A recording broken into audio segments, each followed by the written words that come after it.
देखिए, अभी आपको जैसा कि मालूम है कि छिंदवाड़ा जिले के कुछ बच्चों के छिंदवाड़ा और समीपस्थ नागपुर के कुछ निजी और सरकारी अस्पतालों में इलाज के लिए भर्ती हुए हैं और उनमें से कुछ बच्चों की एक्यूट रीनल फेल्योर या किडनी फेल होने के कारण डेथ भी हो गई है।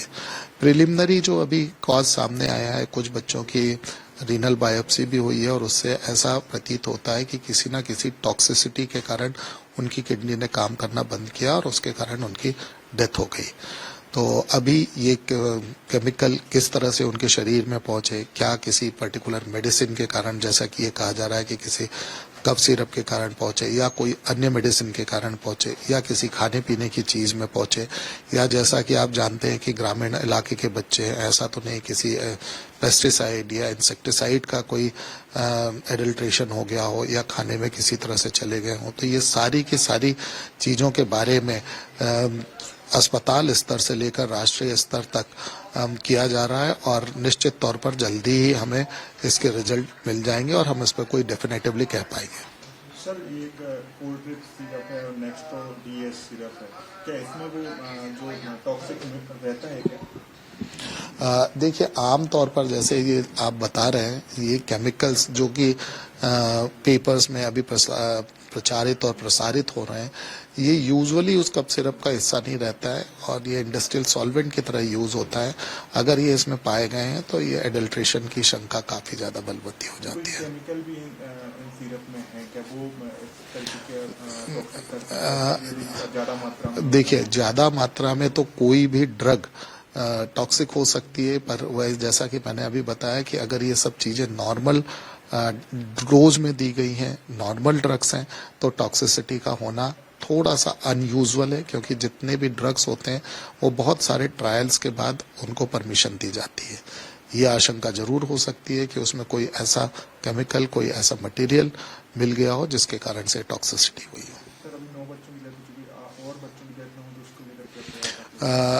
आपने सुना होगा कि जितने भी बच्चे हैं वो अंडर ऑब्जर्वेशन है। वहाँ पर जो स्पेशल कैंप्स लगाए जा रहे हैं, जहाँ पर भी ये बच्चे जहाँ से जिस इलाके से आए हैं, और वहाँ पर हाई अलर्ट रखा गया है, जिससे कि किसी भी बच्चे को अगर कोई तकलीफ होती है तो तुरंत उसको इलाज दिया जा सके और अगर रेफरल की जरूरत हो तो उसको तुरंत रेफर किया जा सके। मेरे ख्याल से, जैसा मैंने पहले कहा, कि निश्चित तौर पर यह मामला वरिष्ठ अधिकारियों की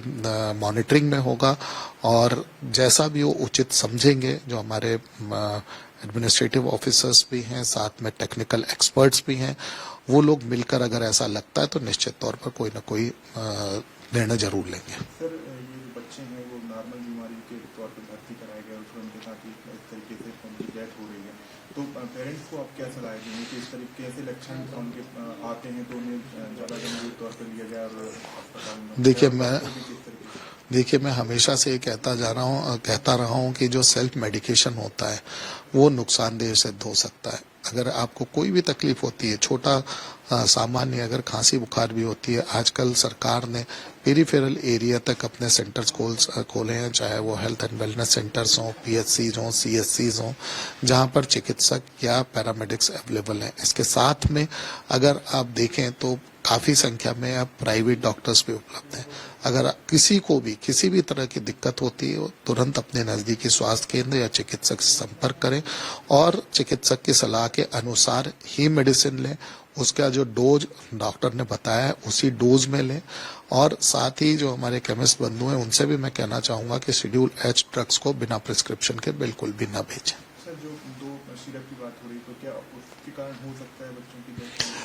देखिए, अभी जब तक उनके कंस्टिट्यूएंट्स की जांच की रिपोर्ट नहीं आ जाती कि क्या वो सामान्य कफ सिरप थे या उसमें कोई एडल्ट्रेशन था या उसमें कोई केमिकल जो उसकी कंपोजिशन है उसमें कोई चेंज था, तब तक इसके बारे में कह पाना थोड़ा मुश्किल है।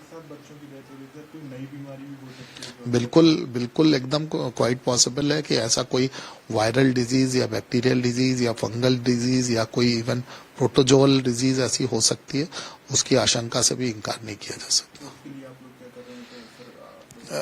देखिए, इसीलिए मैंने कहा कि चाहे वो खाने पीने की वस्तु हो, चाहे वो